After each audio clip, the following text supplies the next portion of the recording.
My wife and I, my good buddy Josh, are on the start of a 10-day adventure where we're heading up to the Pacific Northwest. And we're here today in the eastern Sierra Nevada mountains, and we're gonna go look for a campsite. And I'm really excited because this is our first big adventure with the four-wheel camper on the back of the truck. And I really hope my wife is happy with the whole setup because we plan on doing many, many more adventures together.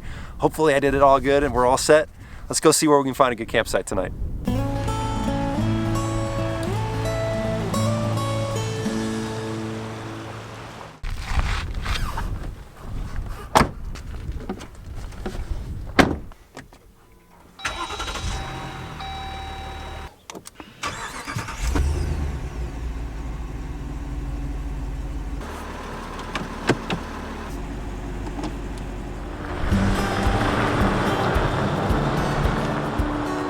This adventure to the Pacific Northwest has been in the planning for many months, and the new addition of the camper is something I have been both excited and a little nervous about because I wanted something that would allow my wife to share these trips and many more with me in the future, but still be able to get out to some remote locations while having a few nice creature comforts that won't distract from the adventure. The camper was a significant investment and one that I hope fits the needs for this long trip. At the end of this video, you'll hear from my wife on her thoughts about the camper. But for now, it's time to search for a camp spot.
Well, I think we found a perfect campsite to start off this adventure. This is an area where there are a bunch of primitive designed camp spots just along this little stream here. We got some nice blockage from the wind, some nice shade from the heat, and we're already set up. It doesn't take long for either one of us to set up these vehicles. We're gonna relax a little bit, cook a little dinner, just hang out. This was a primitive camp spot that I had saved as a waypoint a few months ago when I was exploring this area of the eastern Sierra Nevadas, and I'm glad that it wasn't occupied. That's actually something that I'll do often when I'm out exploring new areas. I'll pause just for a moment to mark potential future camp spots because I never know when I'll find myself back in that area and need a place to stay for the night. This was a great spot, and we arrived early enough that we got to hang out and enjoy it. Both my wife and Josh put a lot of effort into planning the meals for this 10-day trip, and I expect we'll be eating pretty well along the way.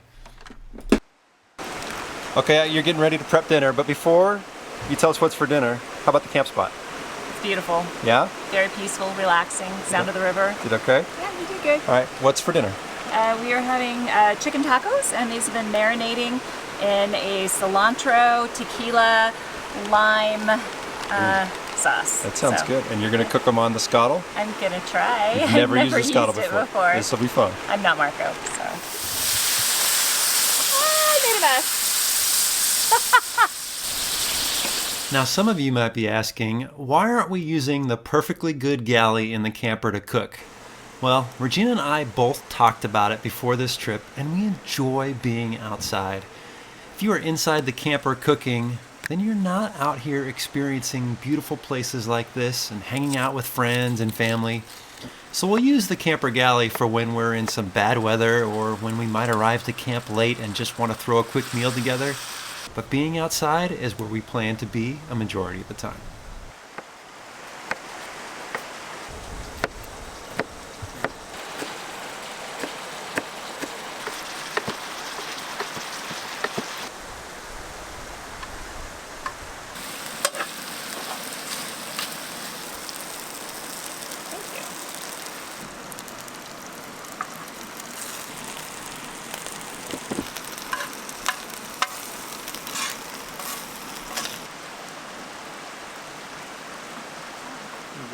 So Josh is devouring that taco, so Yeah. it must be pretty good. How has cooking on the scuttle been? There's been a learning curve.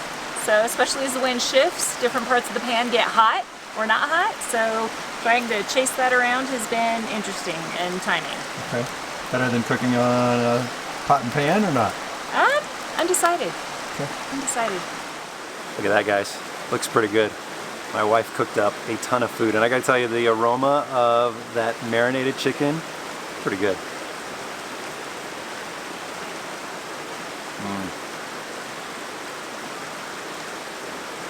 Oh yeah, I'm gonna be eating more than one of these. Very good, hon.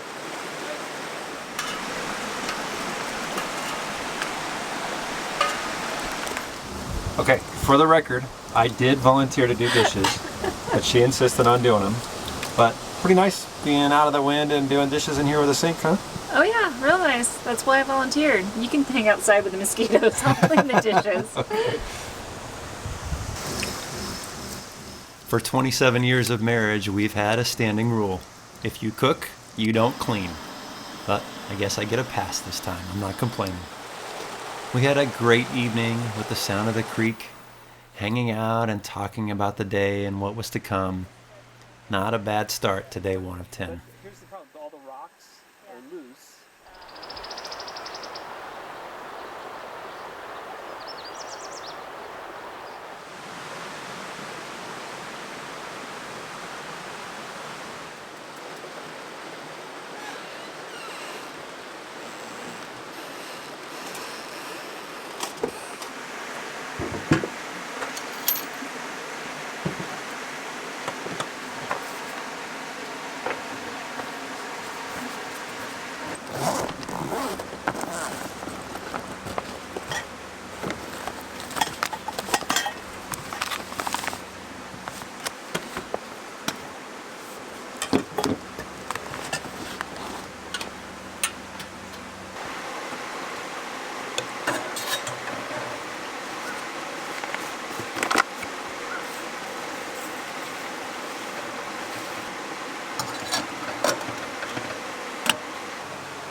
Well, good morning. It's about 6:30 in the morning, and got my coffee, got that creek running in the background, and birds are chirping, the sun's starting to come up.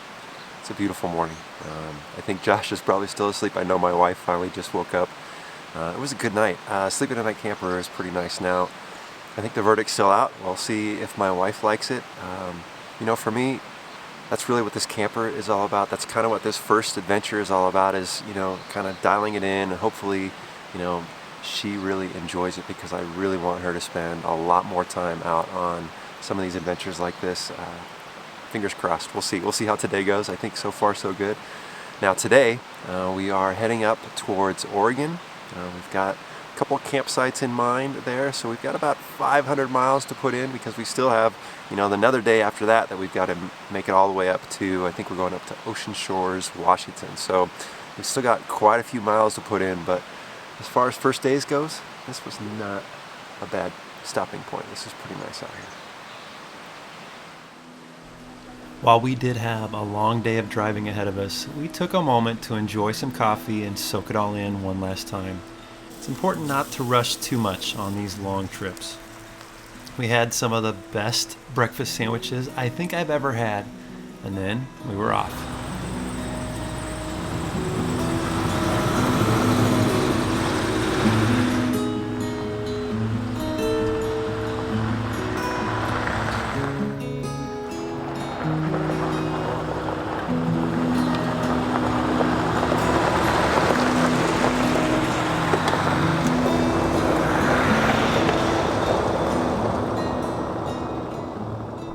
Today we are putting in a lot of road miles as we head up the 395 highway north.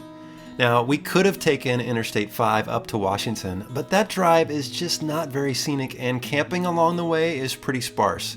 So while this added a little extra time to our travel, it was worth it. Several hours into our drive, the unpleasant smell of smoke began to fill the air. We have been on the road for about 5 hours and we've still got about 4 hours to go, but we are finally crossing over into Oregon. But if you look behind me, the sky is gray because it is filled with smoke. We can smell it, we can taste it. There are over 60 fires burning out here in the west, and we have passed a few already, and we are getting ready to enter into Klamath Falls, where there is the largest fire burning right now.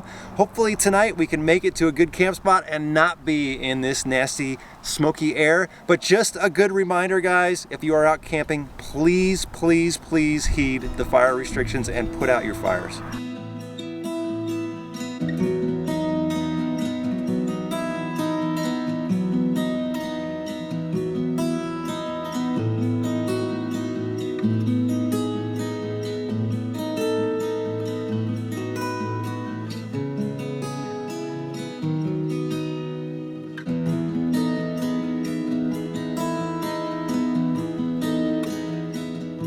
After driving a few hundred miles into Oregon, we reached the small, thriving historic town of Bend for an unplanned stop. Today has been a very long day on the road. This is actually one of the longest legs of our entire trip, and we are here in Bend, Oregon, and we're still about an hour and a half from where we're going to be camping tonight. And we made a command decision that we're just going to stop here and eat dinner because by the time we get to camp it's going to be late. We're just going to want to go to bed, and so why not take in a little bit of the local fare? And so we're going to eat a nice meal, relax, and then we'll hit the road and get to camp tonight. There are several restaurants here in Bend, but even on a weekday, wait times were very long. But we did finally find a spot, grabbed a delicious bite to eat, and headed out and eventually made our way to camp. It was a late night arrival, but thankfully we had full bellies, set up camp quickly, and called it a night.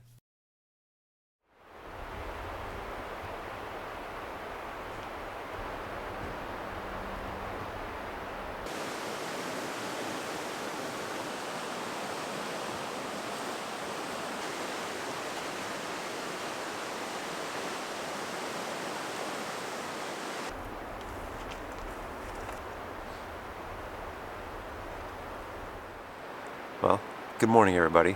Yeah, it's just before 7 this morning, and I'm not even halfway through a cup of coffee, but yesterday was a long day, a lot longer than we anticipated. We arrived here at camp, this beautiful forest campsite, just before 11 last night, and we kind of just quickly set up and hunkered down and went to bed. It was a long day yesterday, a lot longer than anticipated. But the good news is that, we came here, we were able to pop up really quickly. Both my wife and I hopped in there and just kind of went to bed, and it was nice and comfortable last night. I had all these ideas yesterday of talking on camera with my wife about the four-wheel camper and what she likes and what she doesn't like. So that's kind of what I wanted this first 2 days of the video to be about. And, I kind of blew it yesterday by having such a long travel day. Now we are going to leave here this morning in about an hour because we have to head up to Ocean Shores, Washington to start the next leg of this adventure. So what I think I'm going to do is not going to be able to do it this morning. So this video is a little odd, but I do want to sit down with my wife and ask her what she thinks about the camper and share her responses with you, because at the end of the day I bought this camper because I wanted her and I to have some really cool adventures together and have some of those creature comforts, glamping if you will, or whatever. But I'm not going to be able to do that this morning. So we're going to catch up sometime along this next trip, and that's how we're going to wrap up this video. So I apologize guys, this is a little odd, but I think it's been kind of a cool adventure seeing where we were going and what we were doing up to this point. But at the heart of it, we're going to find out how she feels about that. So I'm going to have some coffee, we're going to pack up here a little bit, and the next time you see us here in 30 seconds your time, I don't know how long my time, my wife and I will be talking to you about the camper. Okay, so we have fast forwarded in time. We actually completed the 10-day adventure. I had hoped to record this little segment during the adventure, but we were having a lot of fun. And yeah, we had some late nights. We had some late nights, but we did have some good times. And that video will be coming out following this one, so keep an eye out. But what I wanted to do is end this video talking to you, sharing with them about this camper. I think it's super important. It's a camper, not a trailer. We keep calling it a trailer. I know. Yeah. But let me precursor it before I start asking you your 3 things you like and maybe 3 things we need to change. Okay. My wife is, you know, she's roughed it before. You have slept in a shelter half on the ground with the Marines. You and I have backpacked up to, you know, sheer cliffs in Sedona.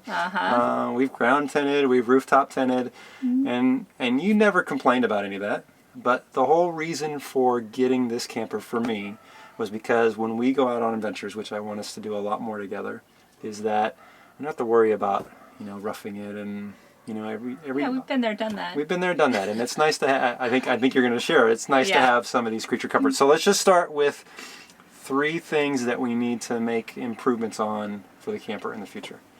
The first thing is fridge. The temperature was a little erratic, to say the least, and we lost some food. Yeah. So there's no thermostat in there. It's just a 1 through 7 setting. Right. So so when we were in the high elevation where it was cold, we had it set way high because we had just been through 114 degree weather, and so a bunch of produce froze, right? Right, and wilted and turned brown. So we threw out lettuce and avocados, and So we gotta find a way to make that maybe just be more attentive, but maybe even put a thermostat in there. Okay, what else? Lighting. So even though the windows are great and there's some pretty nifty lightings that can dim, overall it gets pretty dark in here, and especially the mirror, because, you know, I still like to look presentable even though I'm out camping. It's really hard to see yourself, especially in the morning. I think there's plenty of light, but I think there's not enough light for like girl stuff. Girl stuff? Yeah, girl stuff. Okay. Yeah, you know, making sure that your hair isn't hanging all over the place, and I don't have the problem. You don't have raccoon eyes and all that good stuff. Okay. So, but a little bit more lighting would be good. I think that's even under here, there's no lighting. So if we were sitting at the table, which we didn't get a chance to do, but you can't really see anything, especially when it's dark. Like we wanted to play cards or, you know, Trivial Pursuit, my favorite. Oh yeah. Okay. Yeah. And the other thing is, and it's probably more of a learning curve on my part, is how to keep this thing clean. Tracking dirt in and out. I mean, it got pretty dusty. We were out and about, and it just kind of got everywhere. So figuring out strategies to keep this clean so that, you know, it's our home away from home, and I don't like to live in a pigsty. Yeah, it was 10 days, so it was a long time. It was a long time. Okay, all right. 3 things that you really like about the camp. Having a toilet. It's the little things. You know, I've gone pee in the woods, and it's really not my favorite thing to do. Right. So, you know, on a cold night, being able to just hop down and use the facilities is amazing. I mean, total game changer. Right. Like, I actually want to go out with you more because of that one little luxury. And there were a couple times when we were on the road, right? And it was just more convenient just to pull over and let you use this, right? Yeah. So there's multiple benefits to having that toilet. So. Because not all gas stations are made equally, and some of the bathrooms are just disgusting. Yeah. So, A bed, having a great night's sleep, because I mean, let's face it, I have slept on the ground and slept in some pretty uncomfortable places, and I don't have to do that anymore. So having a nice comfortable bed at the end of a long day is amazing, and I slept really well the entire time. And we have this outfitted in the queen size. We didn't bring it out to the king size. Well, and you did add the memory foam, which made a tremendous difference. So there was plenty of room for the two of us, and I think it was pretty comfortable. Oh, it was very comfortable, and I could bring all my pillows. Yeah, you could bring all your pillows. That was good. Right. And the other thing that I really like about it is being able to escape from mosquitoes.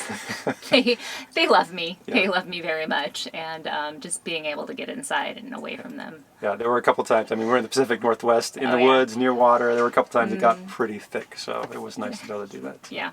So. Cool. Well, then I think it was okay. It was a good investment. I mean, our pocketbook took a little hit, but I think it was worth it because we can do it again and again. Yeah. Yeah. Have fun together. Go see places. Yeah. Go do stuff. Yeah. Yeah. The 10-day Washington trip was pretty amazing. It was. Pretty amazing. I love Washington. It's like my favorite state, maybe. But now we got some other places to go check out. New England. New England? Yeah. Okay. My quick work trip there was, Okay. It worked. Success. I was nervous, guys, that, maybe it wasn't the right choice, but I think it was. And I think you're going to see a lot of us together in some future adventures, and I'm excited for you to be able to share a little bit of your story along the way too. I think that'll be really cool. So guys, make sure that you are subscribed to the channel, and keep an eye out, because coming soon will be where we start from Washington and end the rest of our 10 days, which was pretty amazing. Thanks for watching.